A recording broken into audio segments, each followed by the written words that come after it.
ये कुछ क्वेश्चंस हमें डिस्कस करने थे जिसमें गिवन कंपाउंड्स के लिए possible number of geometrical isomers आपको फाइंड करने थे। चलिए इसमें बात करते हैं क्वेश्चन नंबर 1 की। देखो जो कंसेप्ट हमने डिस्कस किया मैं रिपीट कर देता हूं फास्ट एक बार। जब आप गिवन कंपाउंड में number of geometrical isomers find करते हैं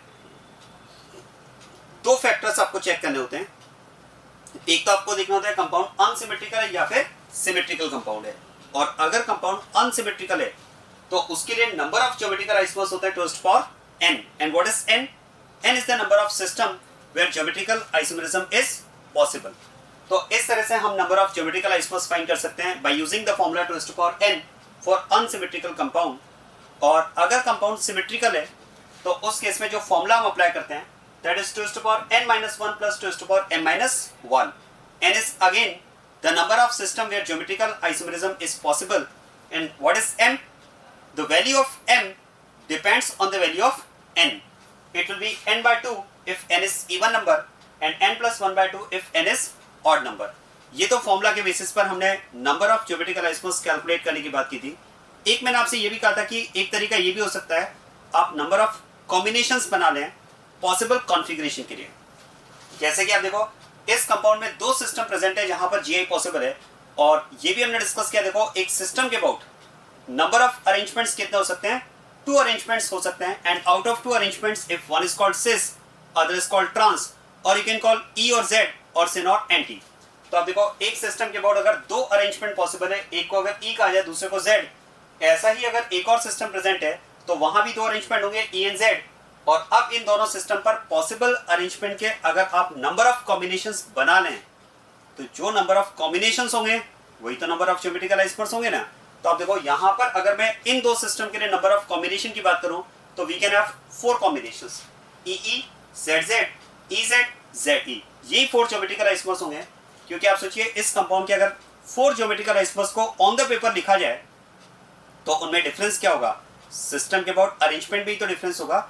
और उसी में एक एग्जांपल ये हमने डिस्कस किया था। इसी तरह से अगर इस कंपाउंड के लिए जो सिस्टम इसमें प्रेजेंट है 2 सिस्टम, उन सिस्टम के अबाउट अगर पॉसिबल अरेंजमेंट के कॉम्बिनेशन बनाएंगे तो यहाँ पर हमें डिफरेंट कॉम्बिनेशंस में 3 डिफरेंट कॉम्बिनेशन मिलेंगे। जेड जेड ई जेड और जेड ई जेड और जेड ई ये हमने डिस्कस किया था। सेम है क्योंकि ये सिमेट्रिकल कंपाउंड है। तो इस साइड से अगर हम बात करें यहाँ पर मान लो जेड कॉन्फ़िगरेशन है और यहाँ पर ई कॉन्फ़िगरेशन है, तो अगर आप नंबरिंग यहां से करोगे तो हो जाएगा 2z 4e। और अगर आप इसी कंपाउंड की नंबरिंग इस साइड से कर देंगे तो यही क्या हो जाएगा 2e 4z। तो 2e 4z and 2z 4e वो सेम कंपाउंड होंगे जैसा कि ये यहां पर कंपाउंड है। तो इस तरह से हम number of geometrical isomers find करते हैं गिवन कंपाउंड के लिए। और इसी कंसेप्ट को अब अप्लाई करते हुए हम बात करते हैं क्वेश्चन नंबर 1 की। चलो देखो क्वेश्चन नंबर 1 पहले तो बताओ सिमेट्रिकल या अनसिमेट्रिकल कंपाउंड। देखो इस कंपाउंड की अगर बात की जाए तो ये कंपाउंड हमारे पास है अनसिमेट्रिकल, और इसे चेक करने का जो बेस्ट वे होता है वो मैंने आपको बताया था आईयूपैक नंबरिंग। चलो देखो left to right and right to left आपको आईयूपैक नंबरिंग में डिफरेंस मिलेगा। तो ये कंपाउंड अनसिमेट्रिकल है, और देखो अनसिमेट्रिकल कंपाउंड में तो आप डायरेक्ट फॉर्मूला अप्लाई करो, कोई टेंशन ही नहीं है। आप फॉर्मूला अप्लाई करके आंसर दे सकते हैं नंबर ऑफ ज्योमेट्रिकल आइसोमर्स के लिए। इस केस में अगर बात की जाए तो number of GI it will be to the power n. And what is the value of n? तो number of system where geometrical isomerism is possible. आप बता सकते हैं इस कंपाउंड में कितने सिस्टम ऐसे प्रेजेंट है जहां पर जीआई पॉसिबल है। चलिए काउंट करते हैं। एक तो ये सिस्टम हो जाएगा, इसके अबाउट जीआई पॉसिबल है क्योंकि this is the set of 2 atoms where rotation is restricted and both the atoms are individually having different units. ऐसे ही इस सिस्टम के अबाउट भी जीआई पॉसिबल है। और ध्यान देना डबल बॉन्ड तो यहाँ भी प्रेजेंट है, रोटेशन यहाँ भी रिस्ट्रिक्टेड है, लेकिन क्या हम बात कर सकते हैं इस सिस्टम के अबाउट जीआई पॉसिबल नहीं है। क्यों पॉसिबल नहीं है समझ में आ रहा है? क्योंकि सिस्टम के इस टर्मिनल पर अगर आप ध्यान दें तो 2 यूनिट सेम है, और यूनिट अगर सेम है तो सिस्टम के अबाउट हम जीआई की बात नहीं कर पाएंगे। तो यहाँ पर अगर बात की जाए तो we can have 2 systems in the compound where geometrical isomerism is possible. तो यहाँ पर हम बात कर सकते हैं n की वैल्यू 2 है, और अगर इसके लिए n की वैल्यू 2 है तो फिर तो 2 इस कंपाउंड के लिए नंबर ऑफ ज्योमेट्रिकल आइसोमर्स कितने हो जाएंगे? 4 आइसोमर्स हो जाएंगे। क्लियर बात ये? सो this is the question number 1। Second, चलिए बताएं अनसिमेट्रिकल या सिमेट्रिकल कंपाउंड। जरा देखो इस कंपाउंड में भी अगर आप आईयूपैक नंबरिंग करते हैं तो दोनों टर्मिनल से आईयूपैक नंबरिंग में डिफरेंस मिलेगा। तो फिर तो इस सिस्टम में भी हम बात कर सकते हैं, और ये कंपाउंड भी हम बात कर सकते हैं, इट इज अनसिमेट्रिकल कंपाउंड।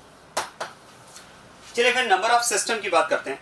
ध्यान देना, this is one of the system where rotation is restricted and units on both the terminals of the system are individually different. तो एक तो इस सिस्टम के अबाउट हम जीए की बात कर सकते हैं। सेकेंड सिस्टम आप ध्यान देना, यहां पर जो प्रेजेंट है दैट इज क्यूमुलेटेड पॉलीन।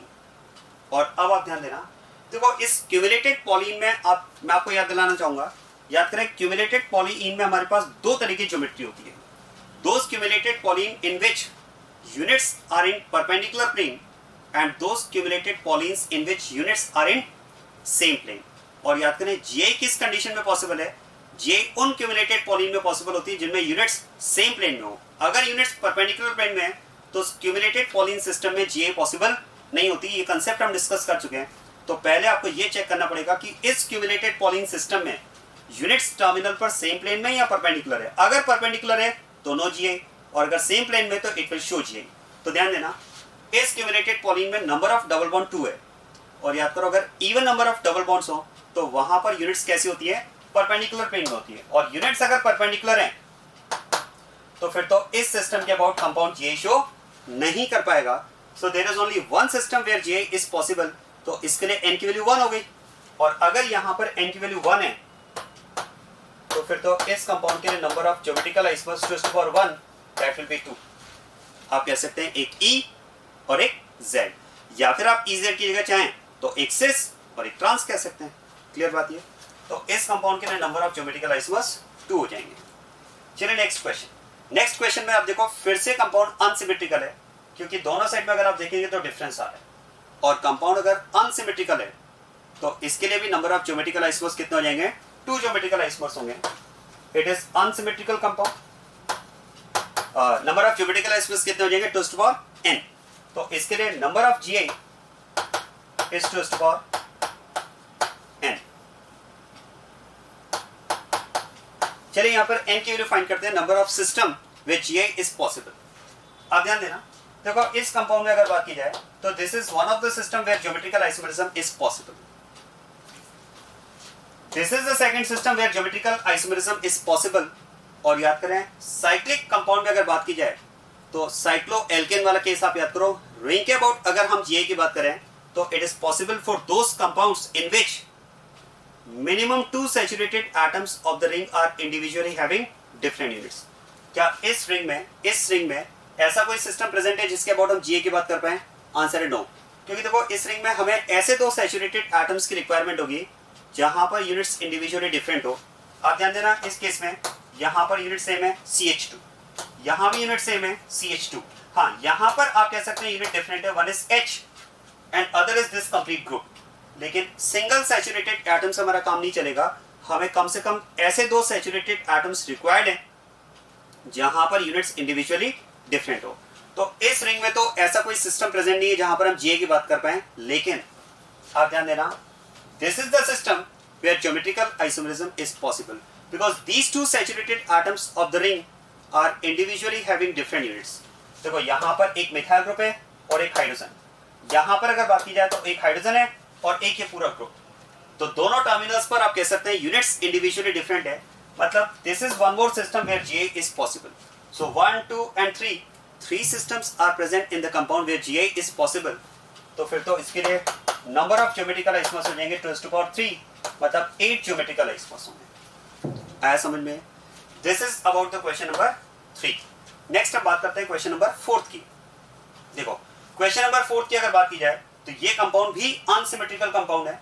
जरा देखो डिफरेंस आ रहा है दोनों साइड में। और अगर कंपाउंड अनसिमेट्रिकल है तो इसके लिए भी नंबर ऑफ ज्योमेट्रिकल आइसोमर्स हो जाएंगे 2 to the power n। और अब जरा आप ध्यान देना, 2 to the power n के लिए अगर n की वैल्यू फाइंड की जाए, आप बता सकते हैं इस कंपाउंड के लिए n की वैल्यू क्या होगी? ध्यान देना, this is one of the system where GI is possible. इस डबल बॉन्ड के अबाउट हम जीआई की बात कर सकते हैं because there are the system is having units as the system is having different units on both the terminals. तो इस सिस्टम के अबाउट जीआई पॉसिबल है। अच्छा बताओ क्या इस डबल बॉन्ड के अबाउट जीआई पॉसिबल है क्या? आंसर है नो। क्योंकि जरा देखो इसमें अगर आप ध्यान दें तो ये जो टर्मिनल है सिस्टम का, ये जो डबल बॉन्डेड कार्बन है, यहाँ पर 2 हाइड्रोजन है, मतलब 2 यूनिट सेम है, तो इस सिस्टम के अबाउट जीए पॉसिबल नहीं है। अच्छा बताओ क्या रिंग में प्रेजेंट डबल बॉन्ड के अबाउट जीए पॉसिबल है क्या?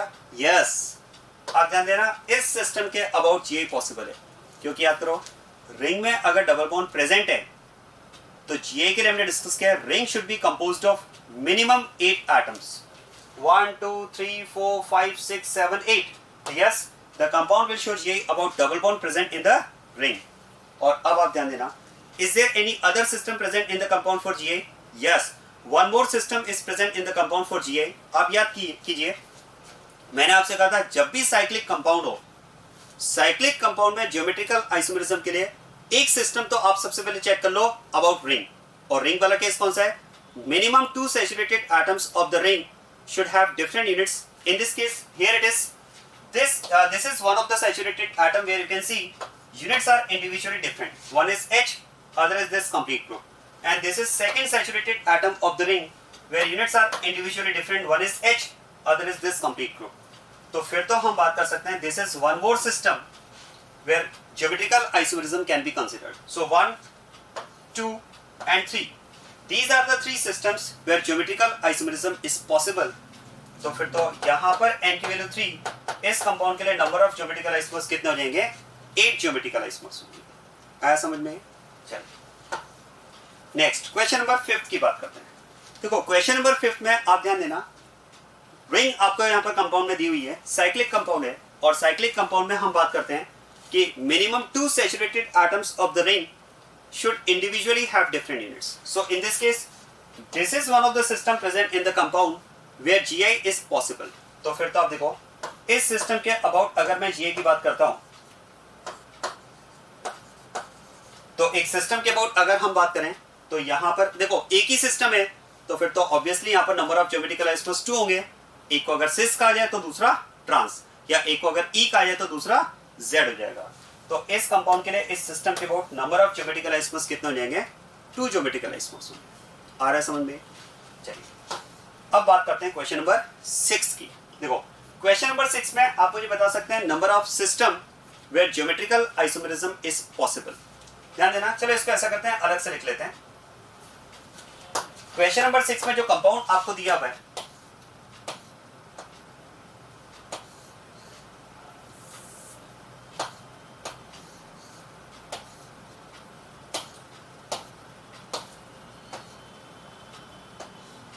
ये कंपाउंड आपको दिया हुआ है, और इस कंपाउंड में हमें इस कंपाउंड के लिए हमें number of geometrical isomers find करना है। देखो सबसे पहले हम बात करते हैं इसमें system where geometrical isomerism is possible. आप ध्यान देना, साइक्लिक कंपाउंड में अगर हम सिस्टम की बात करें रिंग में, तो हम कहते हैं we can select a set of those 2 saturated atoms where units are individually different. तो फिर तो आप ध्यान देना, अब यहाँ पर अगर मैं ऐसे 2 सैचुरेटेड एटम्स का सेट अगर बनाना चाहूँ जहां पर यूनिट्स इंडिविजुअली डिफरेंट है, तो ध्यान देना it can be one of the set of 2 atoms, it can be one of the set of 2 saturated atoms where units are individually different, because on this carbon one of the unit is methyl, second is H। ऐसे यहां भी अगर बात करें तो एक methyl है और दूसरा H, तो ये एक सिस्टम हो सकता है। लेकिन अब आप ध्यान देना, यहां पर अगर बात की जाए तो देखो 2 सैचुरेटेड एटम्स के अगर मैं सिलेक्शन की बात कर रहा हूं, तो फिर तो आप ध्यान दें this is also the set of 2 saturated atoms where units you can see are individually different। ये 2 saturated atoms का सेट भी तो हम ले सकते हैं जहां पर हम बात कर सकते हैं कि यूनिट्स इंडिविजुअली डिफरेंट है। और अगर बात की जाए सेट ऑफ 2 सैचुरेटेड एटम्स, तो देखो यहां पर तो फिर मुझे लगता है कि ये 2 सैचुरेटेड एटम्स का सेट भी तो हो सकता है जहां पर यूनिट्स इंडिविजुअली डिफरेंट है। और इवन आप देखो this is also the saturated atoms of the ring where you can see units are individually different। यहां पर भी अगर आप ध्यान दें तो यूनिट्स इंडिविजुअली डिफरेंट है, one of the unit is H, other is methyl group। तो फिर तो मैं यहां पर अगर बात करूं सिस्टम की, तो ध्यान देना सिस्टम तो यहां पर फिर मैं ये भी सेलेक्ट कर सकता हूं। क्या मेरा पॉइंट समझ में आ रहा है? और अगर हम बात करें सिस्टम की, तो सिस्टम तो आप देखो यहां पर ये भी सेलेक्ट किया जा सकता है। अल्टीमेटली मैं यहां पर ये कहना चाह रहा हूं कि इस केस में अगर मैं नंबर ऑफ सिस्टम सिलेक्शन की बात करूं, तो यहां पर हमें इंडिपेंडेंट सिस्टम नहीं मिल पा रहे। आप ध्यान देना, यहां पर इस कंपाउंड में अगर मैं नंबर ऑफ सिस्टम सेलेक्ट करने की बात करूं कि कौन कौन से सिस्टम के अबाउट जीए पॉसिबल है, तो प्रॉब्लम यहां पर ये हो रही है कि यहां पर इंडिपेंडेंट सिस्टम प्रेजेंट नहीं है। आप देखेंगे तो आप देखो यहां पर अगर मैं बात करूं तो ये अगर मेरे पास, मैं अगर इसे सिस्टम नंबर 1 काउंट करता हूं, अगर मैं ये एक सिस्टम नंबर 1 लेता हूं, जहां पर मान लेते हैं, चलो ऐसा करते हैं, इस कंपाउंड में कार्बन एटम्स की नंबरिंग कर देते हैं। This is number 1 carbon 2 3 and 4।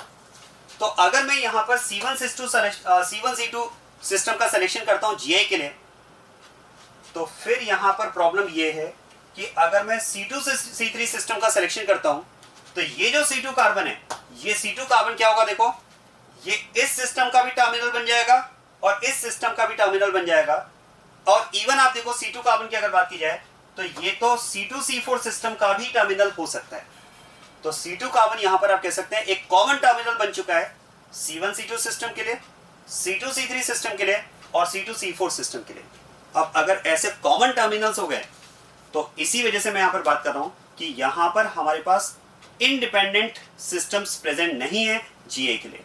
जो सिस्टम्स है उनके टर्मिनल्स आपस में मिक्स हो रहे हैं, और ऐसे केस में ही हम बात करते हैं कि इस तरह से अगर एक से ज्यादा सिस्टम के टर्मिनल्स आपस में मिक्स हो गए, तो फिर तो नंबर ऑफ सिस्टम के यहां पर कैलकुलेशन थोड़ा सा मुश्किल होगी। और आप सोचिए, नंबर ऑफ सिस्टम की कैलकुलेशन मुश्किल होगी तो फिर हम फॉर्मूला कैसे अप्लाई करेंगे, फिर हम फॉर्मूला कैसे यूज करेंगे।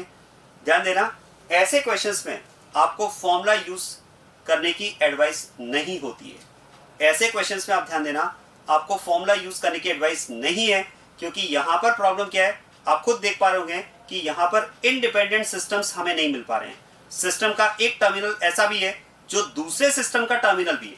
इवन आप देखो, ये जो C2 कार्बन है, ये तो इस सिस्टम का टर्मिनल बन चुका है, C1C2 सिस्टम का टर्मिनल है, ये C2C3 सिस्टम का टर्मिनल है, और यही C2C4 सिस्टम का भी टर्मिनल बन रहा है। तो फिर मैं C2 को काउंट किसके लिए करूं, C1 के लिए काउंट करूं, C3 के लिए काउंट करूं या C4 के लिए काउंट करूं। क्या मेरा पॉइंट समझ में आ रहा है? तो ऐसे क्वेश्चन में मैं आपको एडवाइस करूंगा, इस तरह के साइक्लिक कंपाउंड्स में जब आपको सिस्टम के टर्मिनल्स आपस में मिक्स्ड मिले, या कोई टर्मिनल अगर एक से ज्यादा सिस्टम का कॉमन टर्मिनल बन रहा है, तो ऐसे में मैं आपको एडवाइस करूंगा आप फॉर्मूला यूज ना करें। क्वेश्चन है फिर कैसे आंसर दें, क्या यहां पर हम EZ का कॉम्बिनेशन बनाकर आंसर दें? देखो वो भी नहीं दे पाएंगे। हम अगर सोचें कि सिस्टम के अबाउट हमें पता है कि 2 अरेंजमेंट होते हैं, एक E और एक Z, और इस तरह से अगर मैं नंबर ऑफ कॉम्बिनेशंस बना लूं जो मैं आपको बता रहा था, तो देखो वो तरीका भी यहां पर हम अप्लाई नहीं कर पाएंगे। दिक्कत क्या है मैं आपको बताता हूं, देखो ध्यान देना। मान लेते हैं अगर आप ये कह रहे हैं इसमें कि जो C1C2 है, मान लेते हैं कि यहां पर मिथाइल ग्रुप वेज पर है और यहां भी मिथाइल ग्रुप वेज पर है, और ऐसे केस में यहां पर कॉन्फ़िगरेशन हो गया Z। दोनों में मैंने मिथाइल ग्रुप को वेज पर ले लिया है, तो अगर आप EZ कॉन्फ़िगरेशन का रूल इसमें अप्लाई करेंगे तो यहां पर आपको कॉन्फ़िगरेशन मिल जाएगा Z। अब मान लो अगर आप ये कहते हैं कि सेकेंड कंपाउंड में हम इस मिथाइल ग्रुप को तो वेज पर लें और इस मिथाइल ग्रुप को डैश पर लें, तो उस केस में यहां पर कॉन्फ़िगरेशन क्या हो जाएगा, E कॉन्फ़िगरेशन हो जाएगा। देखो जब तक यहां पर केवल ये एक सिस्टम है तब तक तो कोई प्रॉब्लम नहीं है, आप कह सकते हैं ये Z ये E हो गए 2 ज्योमेट्रिकल आइसोमर्स। लेकिन अगर मैं बात कर रहा हूं कि यहां भी मिथाइल ग्रुप प्रेजेंट है और मान लेते हैं कि यहां पर मिथाइल ग्रुप वेज पर है, तो फिर तो मैं अगर C2C3 सिस्टम की बात करूं तो C2C3 सिस्टम के रेस्पेक्ट में मैं कह सकता हूं कि ये Z कॉन्फ़िगरेशन है। अब आप ध्यान देना, मैंने कहा भाई इस सिस्टम पर अगर मैंने एक Z कॉन्फ़िगरेशन लिया है, अगर मैंने इस सिस्टम के लिए Z कॉन्फ़िगरेशन लिया है, तो मैं ये कहना चाह रहा हूं कि अगर मैं इस मिथाइल ग्रुप को डैश पर ले लूं तो यहां पर Z से क्या हो जाएगा, E हो जाएगा। देखो यहां पर तो Z से E हो जाएगा, वो तो ठीक है, लेकिन अगर C2C3 सिस्टम के अबाउट में यहां पर कॉन्फ़िगरेशन चेक कर पा रहा हूं तो ये Z है, और अगर मैं यहां पर अब केवल इस मिथाइल ग्रुप को मैंने वेज की जगह डैश लिया, तो ध्यान देना this change is affecting this configuration and it is also affecting this configuration. ये भी तो Z से यहां पर क्या हो जाएगा, अब E हो जाएगा। तो प्रॉब्लम वही है, देखो यहां पर टर्मिनल्स जो हैं सिस्टम के वो इंडिपेंडेंट नहीं है, या इनफैक्ट आप कह सकते हैं सिस्टम्स इंडिपेंडेंट नहीं है। यहाँ पर सिस्टम्स क्या हो रहे हैं, मिक्स हो रहे हैं। जबकि आप देखो अगर आप इससे पहले वाले कंपाउंड्स पे देखेंगे तो जैसे मैं यहाँ पर बात करूं तो यहाँ पर ये सिस्टम एकदम इंडिपेंडेंट सिस्टम है जिसके दो टर्मिनल्स अलग हैं। ये एक अलग इंडिपेंडेंट सिस्टम है जिसके दो टर्मिनल्स अलग हैं। आप सोचिए अगर आप यहाँ से E और Z में E से Z या Z से E की बात करेंगे तो क्या इसमें होने वाला चेंज यहाँ पर होने वाले यहाँ पर प्रेजेंट कॉन्फ़िगरेशन में कोई चेंज करेगा क्या? नो। यहाँ पर EZ वो अलग होगा। तो क्योंकि ये यहाँ पर इंडिपेंडेंट सिस्टम है तो ऐसे में आप यहाँ पर फॉर्मूला भी आसानी से अप्लाई कर पाते हैं और कॉम्बिनेशन भी आसानी से बना पाते हैं। लेकिन ऐसे क्वेश्चंस में जहां पर आपको इंडिपेंडेंट सिस्टम नहीं मिल पा रहे हैं, जो साइक्लिक कंपाउंड में आपको प्रॉब्लम रहेगी, तो ऐसे में फिर मैं आपको एडवाइस करूंगा कि आप फॉर्मूला यूज ना करें या EZ के कॉम्बिनेशन बनाकर आंसर ना दें। इसका जो तरीका हो सकता है नंबर ऑफ आइसोमर्स फाइंड करने का, वो एक ही तरीका है। मैं आपको बताता हूँ कैसे। आप देखो एक बात तो क्लियर है कि अगर मैं यहाँ पर अगर मैं C1C2 कार्बन पर दो मिथाइल ग्रुप को वेज पर मान रहा हूँ या डैश पर मान रहा हूँ, जो भी आपकी चॉइस है, क्या मैं कह सकता हूँ C3 एंड C4 कार्बन पर जो मिथाइल ग्रुप होंगे, C3 एंड C4 कार्बन पर जो मिथाइल ग्रुप होंगे, ये भी तो कहीं ना कहीं पर होंगे ना, या तो वेज पर होंगे या डैश पर होंगे। तो वास्तव में यहाँ पर क्योंकि टर्मिनल्स आपस में मिक्स हो रहे हैं तो ऐसे में आपको सभी टर्मिनल्स को पैरेलल में लेकर चलना पड़ेगा। सभी टर्मिनल्स को अगर आप पैरेलल में लेकर चलेंगे तभी आप यहाँ पर number of geometrical isomers find कर पाएंगे। तो मैं अब आपको इसका तरीका बता रहा हूँ जिस तरीके से आप इसका क्वेश्चन का आंसर दे सकते हैं। आप ध्यान देना।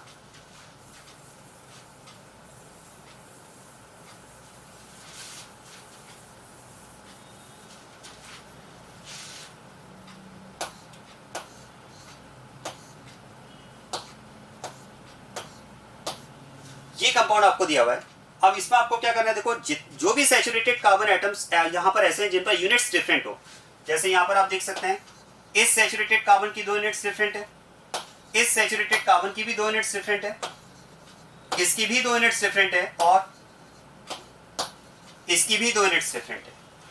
तो क्या मैं कह सकता हूं अगर सैचुरेटेड कार्बन पर दो यूनिट्स डिफरेंट है तो that can be a terminal of a system. वो एक जे के सिस्टम का टर्मिनल हो सकता है। तो फिर तो टर्मिनल ये भी हो सकता है, ये भी हो सकता है, ये भी हो सकता है और ये भी हो सकता है। तो फिर आप इन चारों ही टर्मिनल्स को पैरेलल में लेकर चलें और उसके लिए आप देखो सबसे पहला केस हम बनाते हैं। यहां पर हम बात कर सकते हैं कि इसका सबसे पहला केस अगर ये लिया जाए, सबसे पहला ज्योमेट्रिकल आइसोमर अगर इसका ये कंसीडर किया जाए कि all the four methyl groups are on wedge, all the four methyl groups are on wedge, पहला केस हम इसमें ये ले लें। देखो अगर आप सारे टर्मिनल्स को पैरेलल में लेकर चलेंगे तो सारे केसेस पैरेलल में कवर होते जाएंगे, जिसमें सबसे पहला मैंने केस लिया है कि चारों ही मिथाइल ग्रुप्स कहां पर हो, वेज पर हो। अरे बता सकते हैं अब इसके बाद में सेकंड चेंज क्या आ सकता है, सेकंड अरेंजमेंट में आप क्या चेंज ले सकते हैं। क्या मैं कह सकता हूं एक चेंज हमारे पास ये हो सकता है कि अगर 4 मिथाइल ग्रुप्स हमने वेज पर लिए हैं तो उनमें से कोई एक मिथाइल ग्रुप डैश पर हो और 3 मिथाइल ग्रुप्स वेज पर ही रहें। तो देखो सेकंड केस अब इसमें हम ये ले सकते हैं any 3 methyl groups are on still wedge। कोई भी 3 methyl groups आप 3 टर्मिनल पर वेज पर ले लें और किसी एक टर्मिनल पर आप मिथाइल ग्रुप को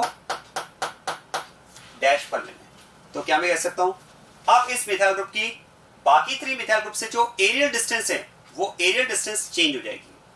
तो ये फिर एक नया ज्योमेट्रिकल आइसोमर आ जाएगा। चलो और क्या हो सकता है, देखो इसके बाद में नेक्स्ट केस हो सकता है 2 मिथाइल ग्रुप्स ऑन डैश।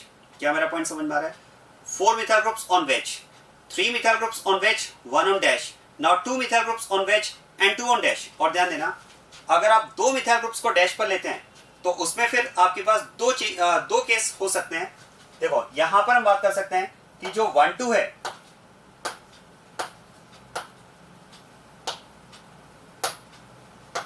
देखो अब मैं अगर 2 मिथाइल ग्रुप्स को डैश पर लेता हूं तो उसके दो केसेस पॉसिबल हैं। एक तो हम 1-2 वाले मिथाइल ग्रुप को डैश पर ले सकते हैं, एक तो हम यहां पर 1 and 2 वाले मिथाइल ग्रुप्स को डैश पर ले सकते हैं इस तरह से। तो फिर 3 and 4 वाले मिथाइल ग्रुप्स होंगे वो वेज पर हो जाएंगे। तो यहां पर हमने क्या किया, 1-2 वाले मिथाइल ग्रुप्स को डैश पर लिया है। क्या मैं कह सकता हूं केस ये भी तो हो सकता है 2 मिथाइल ग्रुप्स डैश होने के लिए कि हम 1 and 3 वाले मिथाइल ग्रुप्स को डैश पर लें। तो फिर ये भी केस हो सकता है इसमें ज्योमेट्रिकल आइसोमर के लिए कि methyl groups on first and third carbon are on dash.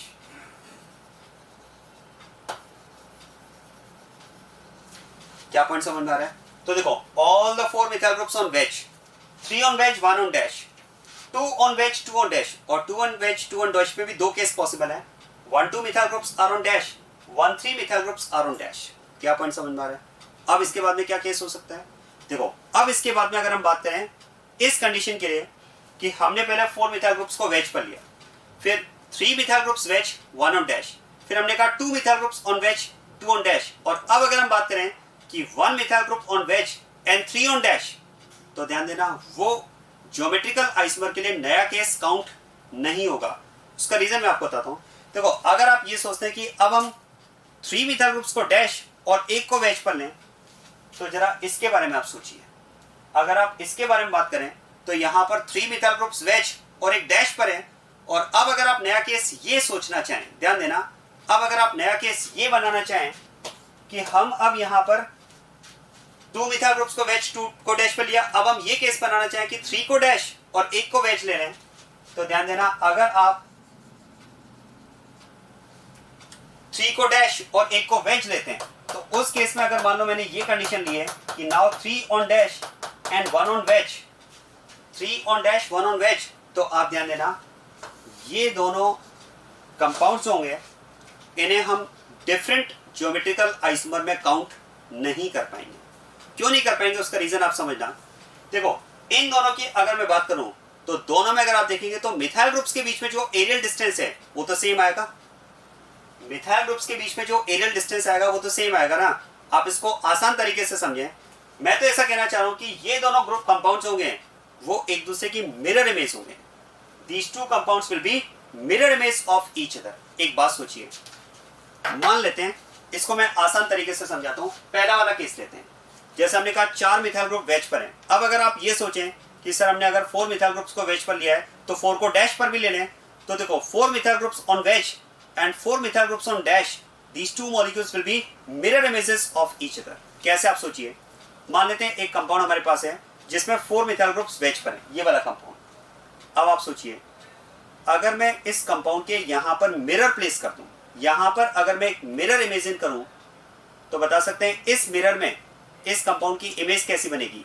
ये 4 मिथाइल ग्रुप जो हमें ऊपर नजर आ रहे हैं, इस मिरर में मिथाइल ग्रुप कैसे नजर आएंगे, नीचे नजर आएंगे। मतलब ये 4 मिथाइल ग्रुप्स अगर वेज पर हैं तो यहां पर मिरर प्लेस करने पर ये मिथाइल ग्रुप कैसे नजर आएंगे, डैश पर नजर आएंगे। तो क्या मैं कह सकता हूं, अगर इन दो मिरर इमेज मॉलिक्यूल्स में मैं एरियल डिस्टेंस की बात करूं, तो एरियल डिस्टेंस तो जो यहां पर मिथाइल ग्रुप्स के बीच में है वही यहां पर भी होगा। तो जब एरियल डिस्टेंस में अगर चेंज नहीं आ रहा है तो फिर हम इन दोनों को अलग अलग ज्योमेट्रिकल आइसोमर काउंट नहीं कर पाएंगे। क्या पॉइंट समझ में आया? अब आप सोचिए, मान लो अगर मैं कहूं कि यहां पर 3 मिथाइल ग्रुप तो वेज पर है और एक डैश पर है, 3 मिथाइल ग्रुप तो वेज पर है और एक डैश पर है। जरा सोचिए इसका जब मिरर इमेज बनेगा तो ये जो 3 यहां अगर मैं मिरर प्लेस कर दूं तो इस मिरर में ये जो 3 मिथाइल ग्रुप वेज पर है उनकी इमेज तो कैसी दिखेगी, डैश पर दिखेगी, और ये जो मिथाइल ग्रुप नीचे वो कैसे दिखेगा, ऊपर दिखेगा, वेज पर। तो इसका मतलब 3 methyl groups on wedge 1 on dash and 3 methyl groups on dash and 1 on wedge, they will be mirror image of each other। और mirror image molecules में आप सोचिए जो एरियल डिस्टेंस आएगी वो तो सेम आएगी, और एरियल डिस्टेंस अगर सेम आएगी तो फिर उनको हम अलग अलग ज्योमेट्रिकल आइसोमर काउंट नहीं कर पाएंगे। क्या मेरा पॉइंट समझ में आया? तो अगर आप ये सोच रहे हैं कि 4 मिथाइल ग्रुप्स को वेज पर लिया जाए, yes one of the case. लेकिन अगर आप ये कहें कि आप 4 को डैश पर भी ले लो, वो अलग ज्योमेट्रिकल आइसोमर काउंट नहीं होगा, क्योंकि 4 वेज और 4 डैश जरा इन दोनों के बीच में मिरर प्लेस करो तो ये तो एक दूसरे की मिरर इमेज होंगे, और mirror image molecules they can not be considered as geometrical isomers, क्योंकि वहां पर एरियल डिस्टेंस में डिफरेंस ही नहीं आएगा। क्या मेरा पॉइंट समझ में आ रहा है? तो ऐसे में 4 methyl groups on wedge 1 case, 3 methyl groups on wedge 1 on dash ये second case, 2 methyl groups on wedge 2 on dash ये थर्ड केस, और इसमें भी 2 कंडीशन है। और अब अगर हम बात करें कि अब 3 को डैश 1 को वेज ले लें, तो ध्यान देना अगर आपने 3 को डैश 1 को वेज लिया तो वो इसी का मिरर इमेज आएगा, और मिरर इमेज अगर आएगा तो फिर मिरर इमेज मॉलिक्यूल्स में हम उनको डिफरेंट ज्योमेट्रिकल आइसोमर की तरह ट्रीट नहीं कर पाएंगे। तो ऐसे केस में अगर बात की जाए तो यहां पर इस कंपाउंड के लिए नंबर ऑफ ज्योमेट्रिकल आइसोमर्स की अगर हम बात करें तो इस कंपाउंड के लिए नंबर ऑफ ज्योमेट्रिकल आइसोमर्स कितने हो जाएंगे, 4 ज्योमेट्रिकल आइसोमर्स होंगे। कौन कौन से, 1 2, 3 एंड 4, ये 4 ज्योमेट्रिकल आइसोमर्स होंगे। क्लियर बात ये? तो ध्यान रखिएगा, इस तरह के साइक्लिक कंपाउंड्स में जब एक से ज्यादा सिस्टम के टर्मिनल अगर कॉमन हो तो ऐसे क्वेश्चन को करने का सबसे अच्छा तरीका ये होता है, सबसे पहले आप सभी यूनिट्स को वेज पर ले लो, फिर वन बाय वन उनको डैश पर लेकर के केसेस बनाते जाओ, आपको अपने आप number of geometrical isomers calculate हो जाएंगे। So this is about the compounds to calculate their geometrical isomers. तो ये पार्ट हमने यहाँ पर कंप्लीट कर लिया है। ज्योमेट्रिकल आइसोमरिज्म की फिजिकल प्रॉपर्टीज में नेक्स्ट प्रॉपर्टी हम डिस्कस करते हैं।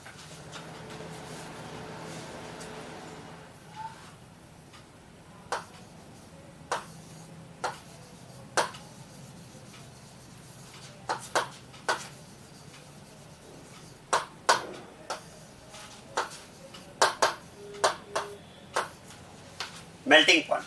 देखो, मेल्टिंग पॉइंट की अगर बात की जाए तो मेल्टिंग पॉइंट कंपैरिजन के लिए, कंपाउंड्स के लिए हम मेनली दो फैक्टर्स की बात करते हैं, ध्यान देना।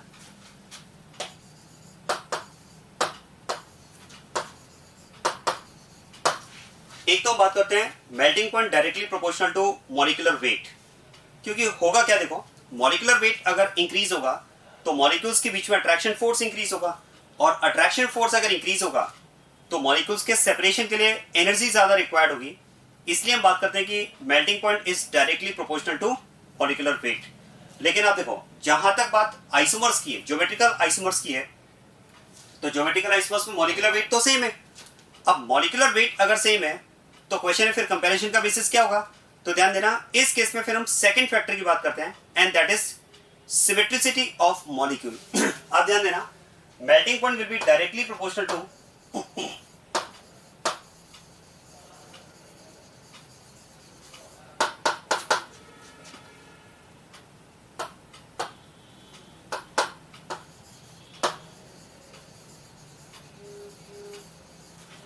Symmetricity of molecule. और सिमेट्रिसिटी की अगर हम बात करें तो देखो, मेल्टिंग पॉइंट से हम सिमेट्री को कैसे रिलेट कर सकते हैं, आप ध्यान देना। देखो, जैसे कि हम बात कर रहे हैं मेल्टिंग पॉइंट की, तो अगर हम कंपाउंड के मेल्टिंग पॉइंट्स को कंपेयर कर रहे हैं तो देखो, मेल्टिंग पॉइंट की अगर बात करें, इसका मतलब डेफिनेटली हमें कंपाउंड को किस कंडीशन में कंसिडर करना होगा, सॉलिड स्टेट में कंसिडर करना होगा, क्योंकि हम मेल्ट करने की बात कर रहे हैं। अब सॉलिड स्टेट में अगर हम बात कर रहे हैं तो उस केस में फिर हम देखना होगा कि क्रिस्टल में जो मॉलिक्यूल्स के क्रिस्टल हैं, उन क्रिस्टल में मॉलिक्यूल्स का अरेंजमेंट कैसा है, उन क्रिस्टल की कॉम्पैक्टनेस क्या है। क्योंकि देखो, आप ये कह सकते हैं कि क्रिस्टल जितना कॉम्पैक्ट होगा, उस क्रिस्टल में से मॉलिक्यूल को सेपरेट करना उतना डिफिकल्ट होगा। एक बहुत ही सिंपल एग्जांपल से मैं आपको इसको रिलेट करके बताता हूं, आप ध्यान देना। जैसा आप देखो, मान लो अगर हमें एक वॉल बनानी, एक दीवार हमें बनानी है, और उस वॉल को बनाने के लिए अगर हमें एकदम रेगुलर शेप की ब्रिक्स दी जाए, आप ध्यान देना, अगर हमें इस तरह के रेगुलर शेप की ब्रिक्स अगर दी जाए, तो आप सोचिए, ऐसे अगर हम रेगुलर शेप की ब्रिक्स को यूज करके वॉल फॉर्मेशन करेंगे तो ऐसी जो दीवार बनेगी, वॉल बनेगी, वो एकदम कॉम्पैक्ट होगी। क्योंकि अगर रेगुलर शेप है तो क्या मैं कह सकता हूं, इन ब्रिक्स का अरेंजमेंट प्रॉपर होगा, इनके अरेंजमेंट की जो एफिशिएंसी होगी, जो लॉकिंग एफिशिएंसी होगी, वो बेटर होगी। ऐसे केस में हम कह सकते हैं कि इस तरह की अगर रेगुलर शेप की ब्रिक्स को यूज करते हुए एक वॉल बनाई जाए तो ऐसी जो वॉल बनेगी वो एकदम कॉम्पैक्ट होगी। तो ये एक तरह से कॉम्पैक्ट वॉल फॉर्मेशन होगा अगर हम रेगुलर शेप की ब्रिक्स को यूज करके वॉल बना रहे हैं। लेकिन आप सोचिए, अगर हमें इररेगुलर शेप के स्टोन्स दिए जाएं और ऐसे इररेगुलर शेप के स्टोन्स को यूज करके अगर हम एक वॉल बनाए, एक दीवार बनाए,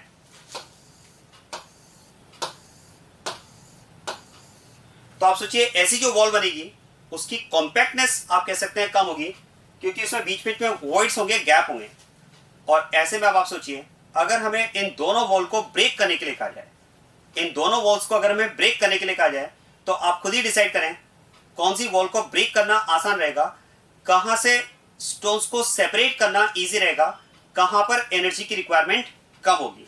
क्या हम बात कर सकते हैं, ये वॉल क्योंकि इसकी कॉम्पैक्टनेस ज्यादा है, तो ऐसे केस में कॉम्पैक्ट होने की वजह से यहां से ब्रिक्स को सेपरेट करना डिफिकल्ट होगा। जबकि यहां पर अगर हम देख रहे हैं तो यहां पर वॉल में वॉइड्स हैं, यहां पर गैप है, और ऐसे केस में हम कह सकते हैं कि इसकी कॉम्पैक्टनेस कम होगी, और कॉम्पैक्टनेस अगर कम होगी तो यहां से हम कह सकते हैं स्टोन्स को सेपरेट करना जो होगा वो आप कह सकते हैं इजी होगा। यहां से स्टोन्स को सेपरेट करना इजी होगा, यहां पर एनर्जी की रिक्वायरमेंट कम होगी, जबकि यहां से अगर मुझे इन स्टोन्स को, ये रेगुलर शेप के स्टोन्स हैं, इनको अगर सेपरेट करना है तो यहां पर कंपैरेटिवली क्या होगा, डिफिकल्ट होगा। तो बस यही कंपैरिजन आप यहां भी ले सकते हैं।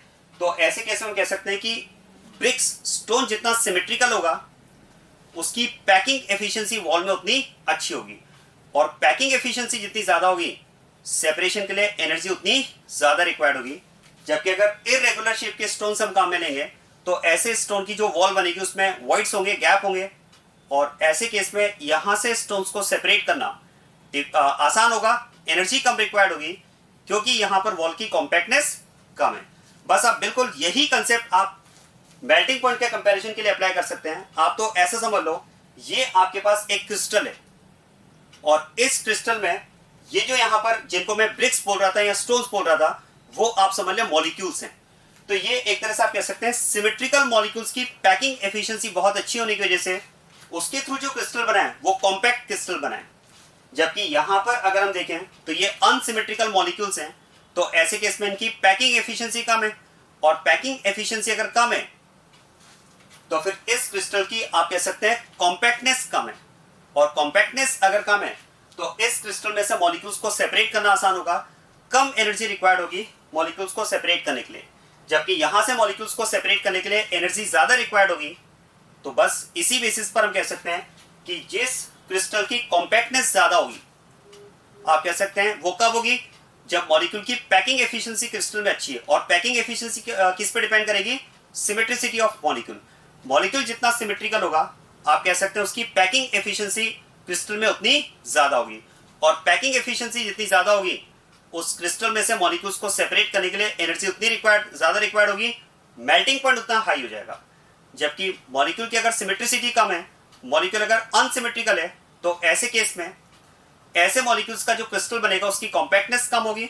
कॉम्पैक्टनेस अगर कम होगी तो ऐसे क्रिस्टल में से मॉलिक्यूल्स को सेपरेट करना आसान होगा, सेपरेट करना आसान होगा तो कम एनर्जी रिक्वायर्ड होगी, मतलब उसका मेल्टिंग पॉइंट कम हो जाएगा। तो ये हम कह सकते हैं, देखो melting point will be directly proportional to the symmetricity of molecule. Since more the symmetry of molecule, more will be the compactness of its crystal. क्या बात समझ में आ रही है?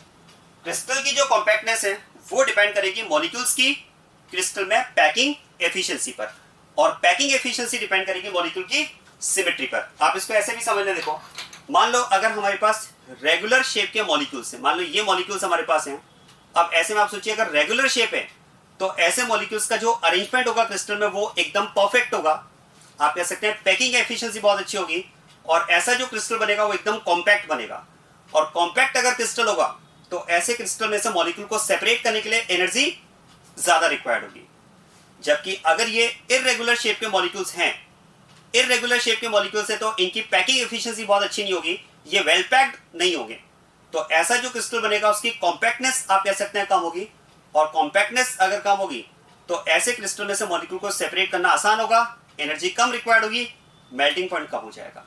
तो अल्टीमेटली हम कह सकते हैं, देखो ज्योमेट्रिकल आइसोमर्स की अगर बात की जाए तो जो पहला फैक्टर मैंने आपसे कहा मॉलिक्यूलर वेट, वो तो आइसोमर्स का सेम रहेगा, भाई मॉलिक्यूलर फॉर्मूला सेम है तो मॉलिक्यूलर वेट भी सेम रहेगा।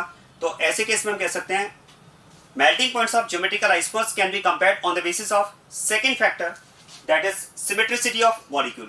Since more the symmetry of molecule, more will be the compactness of its crystal, and more the compactness of its crystal, more energy will be required to separate the molecule from the crystal, so melting point will be high. ये बात समझ में आ रही है? बस अब हमें यहाँ पर ये समझना होगा how to compare symmetricity of geometrical isomers. मैं आपको क्लियर करता हूँ, आप ध्यान देना।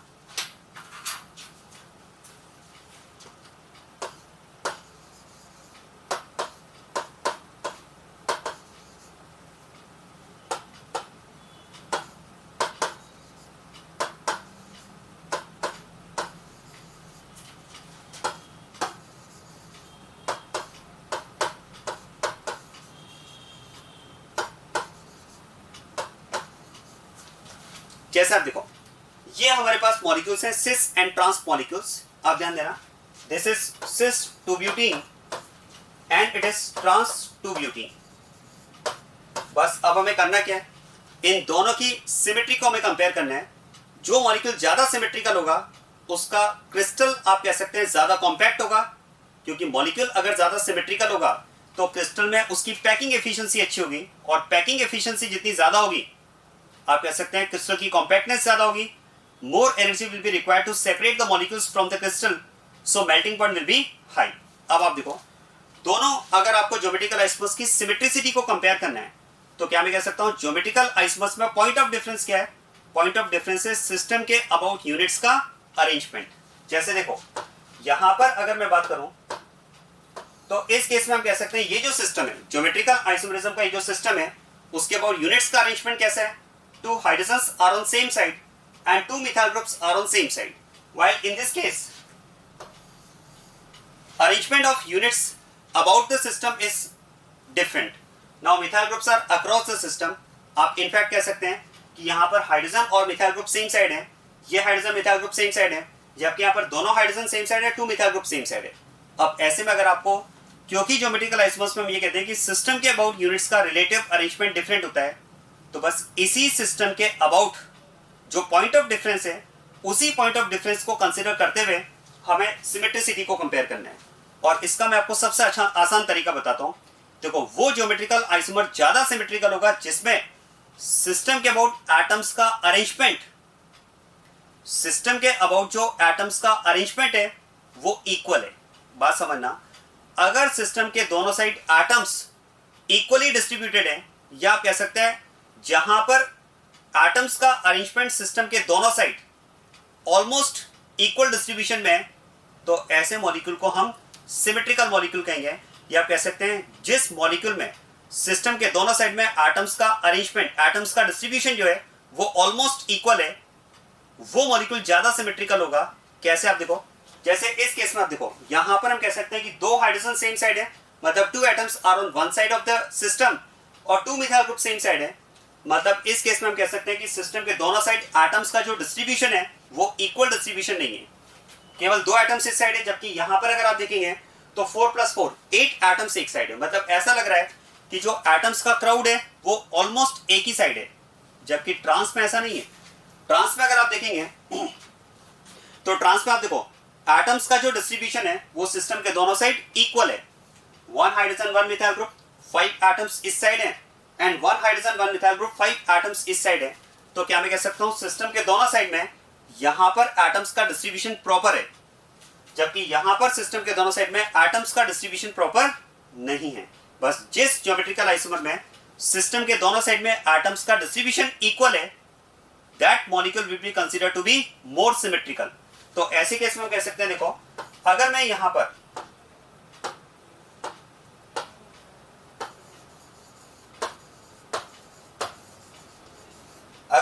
पर दोनों आइसोमर्स की सिमेट्री को कंपेयर करूं, आप बता सकते हैं कौन सा मॉलिक्यूल ज्यादा सिमेट्रिकल होगा। तरीका मैंने आपको बता दिया है, बस आप ये देखो कि कौन से आइसोमर में सिस्टम के दोनों साइड में एटम्स का डिस्ट्रीब्यूशन इक्वल है, तो वो ट्रांस में।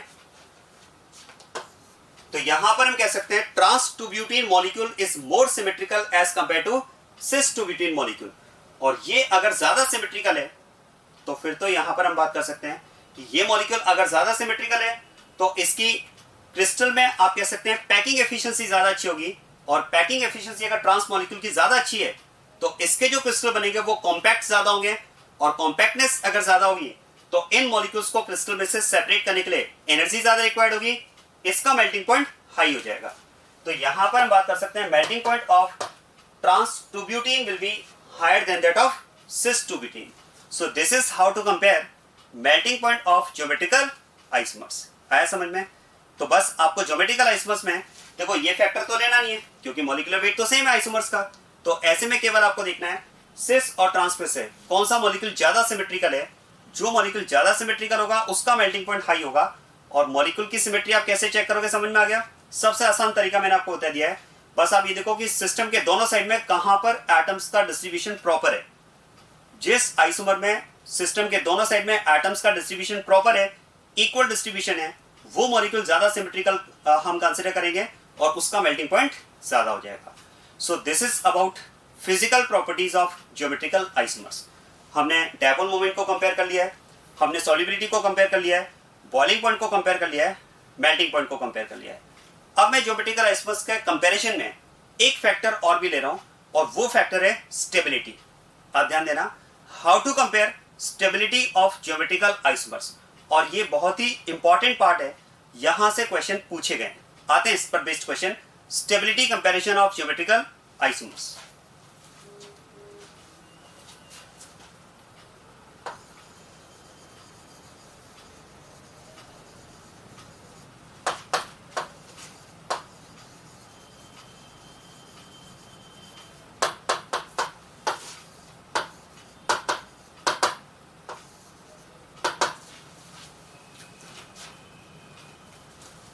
Comparison of stability of geometrical isomers.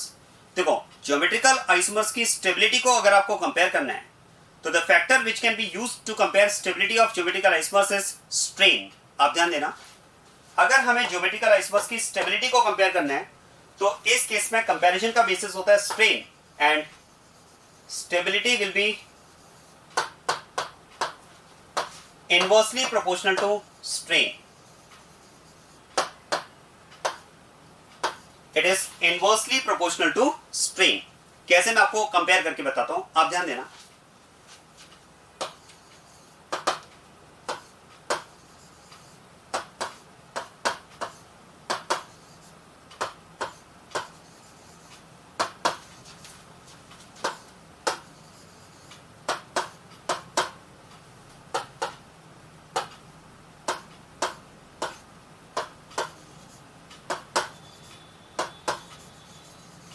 जैसा देखो, फिर से सिस एंड ट्रांस ट्यूबिटिन की स्टेबिलिटी को कंपेयर किया जाए तो आप ध्यान देना, दोनों में अगर आपको स्टेबिलिटी कंपैरिजन करना है तो ध्यान दें, ज्योमेट्रिकल आइसोमर्स में स्टेबिलिटी कंपैरिजन के लिए जो फैक्टर मैंने आपको बताया that is strain, and higher the strain less will be the stability of geometrical isomer. तो देखो, पहले तो आपको ये क्लियर कर दूं कि इसमें स्ट्रेन को कंपेयर कैसे करें. देखो, स्ट्रेन्स की अगर हम बात करें तो मॉलिक्यूल्स में अगर हम बात करें तो we have three types of strains. In case of compounds we have three types of strains: steric strain, torsional strain and angle strain. आप ध्यान देना, देखो स्ट्रेन की जहां तक अगर बात की जाए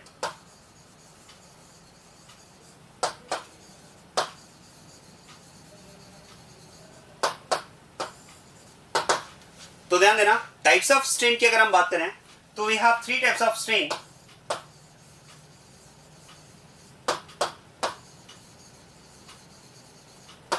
Steric strain,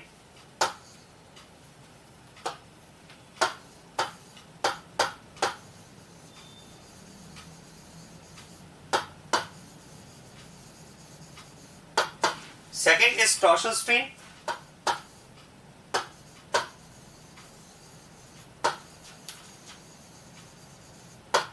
and third is angle strain. देखो, इनका मैं आपको थोड़ा थोड़ा सा आइडिया दे रहा हूं क्योंकि ये जो स्ट्रेन्स है, इन स्ट्रेन्स का आगे भी हम यूज करेंगे जब कन्फर्मेशनल आइसोमेरिज्म हम डिस्कस करेंगे. वहां पर इन स्ट्रेन्स का सबसे ज्यादा यूज आपको, इन स्ट्रेन्स की एप्लीकेशन वहां पर आपको सबसे ज्यादा मिलेगी कन्फर्मेशनल आइसोमेरिज्म में. तो वहां पर मैं इसका डिटेल डिस्कस करूंगा. अभी मैं आपको शॉर्ट में बताता हूं. देखो, स्टेरिक स्ट्रेन की अगर बात की जाए तो स्टेरिक स्ट्रेन का रीजन आप ध्यान देना, रिपल्शन बिटवीन यूनिट्स, यूनिट समझ रहे ना, एटम और ग्रुप ऑफ एटम्स. तो ध्यान देना, रिपल्शन बिटवीन यूनिट्स या आप कह सकते हैं repulsion between atoms is responsible for steric strain. Steric strain क्यों अराइज होता है मॉलिक्यूल में? तो एटम्स के बीच में जो रिपल्शन होता है, उस रिपल्शन की वजह से जो स्ट्रेन इंड्यूस होता है मॉलिक्यूल में, उसे हम बोलते हैं स्टेरिक स्ट्रेन. अगर बात की जाए टॉर्सन स्ट्रेन की, ध्यान देना, it is due to repulsion between atoms. Atoms के बीच में रिपल्शन से जो स्ट्रेन इंड्यूस होता है, the repulsion between atoms will induce strain and that is called steric strain. अगर बात की जाए टॉर्शनल स्ट्रेन की तो आप ध्यान देना, torsional strain is due to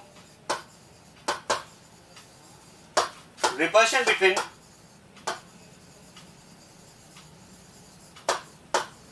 bonded electrons, अगर मैं दो बॉन्ड्स के बीच में रिपल्शन की बात करूं, दो कोवेलेंट बॉन्ड्स के बीच में रिपल्शन की बात करूं, तो क्या मैं कह सकता हूं covalent bond is formed by sharing of electrons. तो ध्यान देना, जो कोवेलेंट बॉन्ड के इलेक्ट्रॉन्स हैं, अगर मैं उनको बॉन्डेड इलेक्ट्रॉन्स कहूं, तो बॉन्डेड इलेक्ट्रॉन्स, दो बॉन्ड्स के बीच में रिपल्शन क्यों होगा, तो एक बॉन्ड के इलेक्ट्रॉन्स दूसरे बॉन्ड के इलेक्ट्रॉन्स को रिपेल करते हैं, and this repulsion between bonded pair of electrons will induce strain and that is called torsion strain. और एंगल स्ट्रेन की अगर बात की जाए तो देखो, जैसे आपने पढ़ा होगा हाइब्रिडाइजेशन के अकॉर्डिंग हम मॉलिक्यूल्स में बॉन्ड एंगल्स की बात करते हैं। जैसे मैं एक एग्जांपल लेता हूं, जनरल एग्जांपल लेता हूं, आपने पढ़ा होगा जैसे अगर मीथेन की बात की जाए तो मीथेन में हम कहते हैं कि जो कार्बन होता है वो sp3 हाइब्रिडाइज्ड होता है, और sp3 हाइब्रिडाइजेशन के बेसिस पर वहां पर जो बॉन्ड एंगल हमें मिलता है वो मिलता है 109 डिग्री 28 मिनट्स, राइट। अगर बात की जाए इथीन मॉलिक्यूल की, तो वहां पर कार्बन का हाइब्रिडाइजेशन sp2 है, और sp2 के अकॉर्डिंग शेप होता है ट्रायंगुलर प्लेनर, वहां पर एक्सपेक्टेड बॉन्ड एंगल होता है 120 डिग्री। और अगर बात की जाए इथाइन की, एसिटाइलिन, तो इथाइन में कार्बन sp हाइब्रिडाइज्ड होता है और वहां पर शेप लीनियर होता है, जो रिक्वायर्ड बॉन्ड एंगल होता है वो होता है 180 डिग्री। तो देखो हाइब्रिडाइजेशन के अकॉर्डिंग जो एंगल रिक्वायर्ड है, अगर हमें हाइब्रिडाइजेशन के अकॉर्डिंग रिक्वायर्ड एंगल ना मिले, उस एंगल में अगर हमें चेंज मिलता है, this deviation in bond angle required according to hybridization will induce strain in the molecule and that is called angle strain. Angle strain समझ में आ रहा है? एक मॉलिक्यूल में मैंने आपसे कहा कि उसमें एटम्स का जो भी हाइब्रिडाइजेशन है, उस हाइब्रिडाइजेशन के अकॉर्डिंग जो भी एंगल रिक्वायर्ड होता है, अगर हमें हाइब्रिडाइजेशन के अकॉर्डिंग रिक्वायर्ड एंगल मॉलिक्यूल में ना मिले, एंगल उससे डिफरेंट मिले, मे बी लेस और more, so this deviation in bond angle is will induce strain in the molecule and that is known as angle strain. Angle strain को हम mainly study करते हैं साइक्लिक मॉलिक्यूल्स पे, ध्यान देना, एंगल स्ट्रेन को हम मेनली स्टडी करते हैं साइक्लिक मॉलिक्यूल्स में। मैं आपको एक छोटा सा एग्जांपल बताता हूं इसका।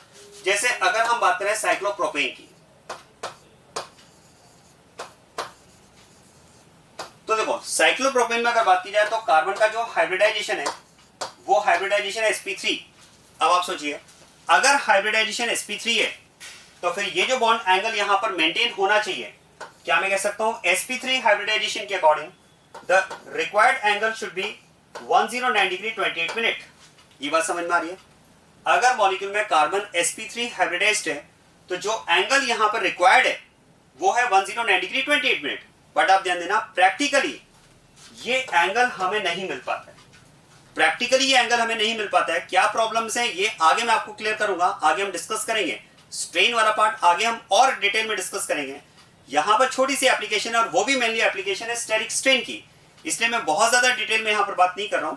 तो आप ध्यान देना, मैंने आपसे कहा कि प्रोपेन में कार्बन, साइक्लोप्रोपेन में कार्बन का हाइब्रिडाइजेशन sp3, और sp3 हाइब्रिडाइजेशन के अकॉर्डिंग जो एंगल यहां पर रिक्वायर्ड है वो रिक्वायर्ड है 109 डिग्री 28 मिनट। लेकिन आप ध्यान देना, प्रैक्टिकली हमें ये एंगल मिलता नहीं है। प्रैक्टिकली यहां पर जो एंगल हमें मिलता है वो मिलता है अप्रॉक्स 101.5 डिग्री। यहां पर जो हमें एंगल मिलता है वो अप्रॉक्स 101.5 डिग्री मिलता है। इसका मतलब आप सोचिए कि यहां पर एंगल में डेविएशन आ रहा है, and this deviation in bond angle will induce strain in the molecule and that is called angle strain. क्या बात समझ में आ रही है? तो angle strain is due to deviation in bond angle. Angle strain की अगर हम बात करें तो it is due to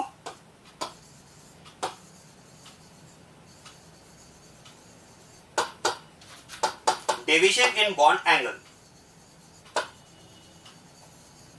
जैसे ये एग्जांपल मैंने आपको बताया। अगर बात की जाए टॉर्सन स्ट्रेन की, तो torsion strain is induced due to repulsion between bonded pair of electrons. Bonds के बीच में रिपल्शन से जो स्ट्रेन इंड्यूस होता है उसको हम बोलते हैं एंगल स्ट्रेन। और बॉन्ड्स के बीच में रिपल्शन में समझ में आ रहा है ना, कौन किसे रिपेल करेगा? एक बॉन्ड के इलेक्ट्रॉन दूसरे बॉन्ड के इलेक्ट्रॉन्स को रिपेल करेंगे, और ये जो बॉन्डेड पेयर ऑफ इलेक्ट्रॉन्स के बीच में रिपल्शन है, उसी रिपल्शन की वजह से जो स्ट्रेन आता है that is called torsion strain. और एक होता है स्टेरिक स्ट्रेन। स्टेरिक स्ट्रेन की अगर बात की जाए तो it is due to repulsion between atoms. ध्यान देना, it is due to repulsion between atoms. बात समझ में आ रही है? आप याद करो, ये केस हमने जब ज्योमेट्रिकल आइसोमर्स में पॉलीफेनॉल वाला केस डिस्कस किया था, वहां पर भी मैंने आपको बताया था कि एटम्स के बीच में जो रिपल्शन होता है वो इंड्यूस करता है स्टेरिक स्ट्रेन। याद आ रहा है? पॉलीफेनॉल सिस्टम हमने डिस्कस किया था जिसमें एक रिंग वर्टिकल एक रिंग हॉरिजॉन्टल मिलती है, वो स्ट्रेन को कम करने के लिए तो मिलती है ना, बस उसका ही कुछ एप्लीकेशन यहां मिलेगा। और याद करो ये भी मैंने डिस्कस किया है कि in case of steric repulsion hydrogen is considered as a very very small unit. Hydrogen को हम स्टेरिक रिपल्शन के रिस्पेक्ट में बहुत ही छोटी यूनिट काउंट करते हैं। और ऐसे केस में, और ये भी हमने डिस्कस किया था, अब याद करो, out of two repelling units if one of the unit is hydrogen, then whatever is the second unit, steric repulsion between units is considered to be negligible। याद आ रहा है? ये कुछ पॉइंट्स मैंने आपको पॉलीफेनॉल सिस्टम जब एक्सप्लेन किया था वहां भी मैंने आपको बताए थे, बस उन्हीं पॉइंट्स का यहां पर मैं एप्लीकेशन ले रहा हूं। अब आप ध्यान देना, देखो इस केस में अगर हम स्टेरिक रिपल्शन की बात करें तो ध्यान दीजिएगा, देखो यहां पर अगर मैं रिपल्शन की बात करूं तो दो हाइड्रोजन के बीच में रिपल्शन, क्या मैं कह सकता हूं ये रिपल्शन यहां पर नेग्लिजिबल होगा। इस केस में अगर बात की जाए तो स्टेरिक रिपल्शन इज नेग्लिजिबल। ये बात समझ में आ रही है? अब आप यहां पर ध्यान देना, इस केस में अगर बात की जाए तो यहां पर repulsion, there is repulsion between two methyl groups, there is repulsion between two methyl groups. Now the repelling units are not hydrogen, now the units are other than hydrogen. और ऐसे केस में हम कह सकते हैं कि यहां पर जो स्टेरिक रिपल्शन होगा, यहां पर जो स्टेरिक रिपल्शन होगा दैट इज नाउ कंसिडरेबल। इस केस में स्टेरिक रिपल्शन जो है वो कंसिडरेबल है। क्या मेरा पॉइंट समझ में आ रहा है? In this case repulsion between hydrogens that is considered to be negligible, repulsion between two methyl groups is considered to be it is now considerable, and in this case repulsion between hydrogen and methyl, जरा ध्यान देना, वही point जो मैंने आपको polyphenol system में बताया था, out of two repelling units if one of the unit is hydrogen then whatever is the second unit repulsion between units is considered to be negligible। तो यहां पर हम कह सकते हैं कि जो स्टेरिक रिपल्शन होगा वो फिर से नेग्लिजिबल काउंट होगा। क्या मेरा पॉइंट समझ में आ रहा है? यहां पर क्योंकि दो रिपेल करने वाली यूनिट्स में एक यूनिट हाइड्रोजन है, तो हमने डिस्कस किया कि अगर एक यूनिट हाइड्रोजन है तो दूसरी यूनिट कोई भी हो, उन यूनिट्स के बीच में स्टेरिक रिपल्शन हम नेग्लिजिबल काउंट करते हैं। जरा ध्यान देना, यहां भी सेम केस है, यहां पर भी अगर आप देखेंगे तो इस केस में भी स्टेरिक रिपल्शन जो है that is negligible. In this case also steric repulsion is negligible. तो इसका मतलब आप देखो, अब आप ये समझ में आ रहा है मैंने स्टेरिक स्ट्रेन, मैंने स्ट्रेन वाला फैक्टर यहां पर क्यों लिया है? क्योंकि हम ज्योमेट्रिकल आइसोमर्स का स्टेबिलिटी कंपैरिजन कर रहे हैं, और ज्योमेट्रिकल आइसोमर्स में पॉइंट ऑफ डिफरेंस क्या है?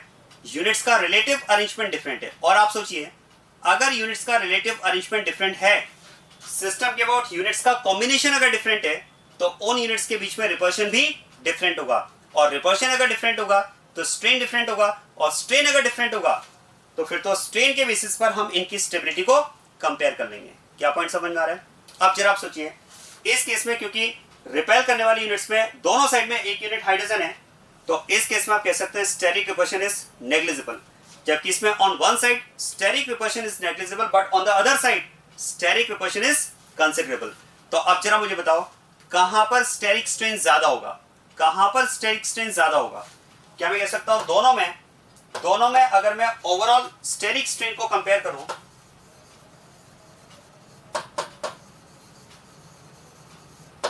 तो steric strain is higher in cis molecule as compare to in trans molecule.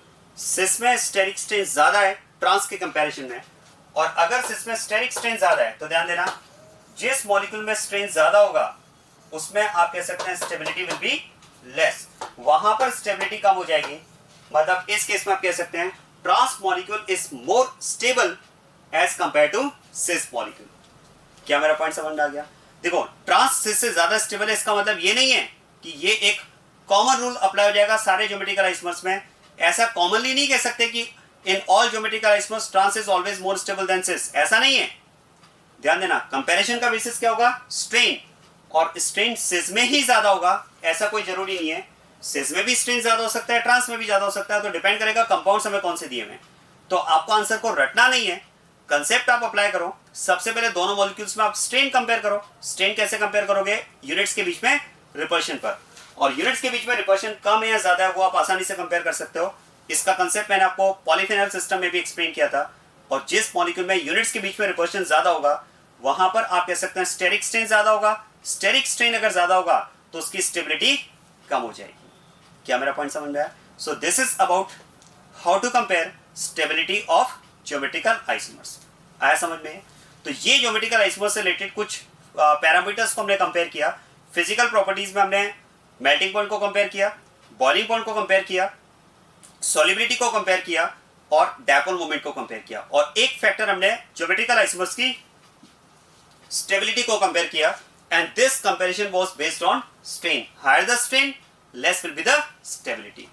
आया समझ में? So this is all about geometrical isomers. Geometrical isomers वाला पार्ट हमने इसी के साथ में कंप्लीट कर लिया है। तो ये हमने स्टीरियो आइसोमरिज्म में स्ट्रक्चरल वाला पार्ट ऑलरेडी हम कंप्लीट कर चुके हैं। स्टीरियो आइसोमरिज्म में ज्योमेट्रिकल आइसोमरिज्म वाला पार्ट हमने आज कंप्लीट कर लिया है। अब इसके बाद में मैं स्टार्ट करूंगा नेक्स्ट बहुत ही इंपॉर्टेंट टॉपिक है ऑप्टिकल आइसोमरिज्म। ऑप्टिकल आइसोमरिज्म को बहुत अच्छे से आपको समझना है। ऑप्टिकल आइसोमरिज्म की एप्लीकेशंस आपके जो 11th और 12th की अगर हम बात करें तो 12th वाले पार्ट में ऑप्टिकल आइसोमरिज्म की काफी एप्लीकेशंस हमें मिलती है। और ऑप्टिकल आइसोमरिज्म से रिलेटेड जो कंसेप्ट्स हैं वो 12th एनसीईआरटी में कुछ दिए हुए भी हैं। जो उसका 12th एनसीईआरटी का सेकंड वॉल्यूम का जो पहला यूनिट है, unit number 10th, halogen and it's derivatives, वहां पर ऑप्टिकल आइसोमरिज्म से रिलेटेड कुछ कंसेप्ट्स दिए हुए हैं। तो मैं ऑप्टिकल आइसोमरिज्म को डिटेल में डिस्कस करूंगा। बहुत ही इंपॉर्टेंट पार्ट है। इसका यूज, उसकी एप्लीकेशन आपको आगे रिएक्शंस में भी मिलेगी। तो नेक्स्ट टॉपिक अब हम स्टार्ट करेंगे ऑप्टिकल आइसोमरिज्म।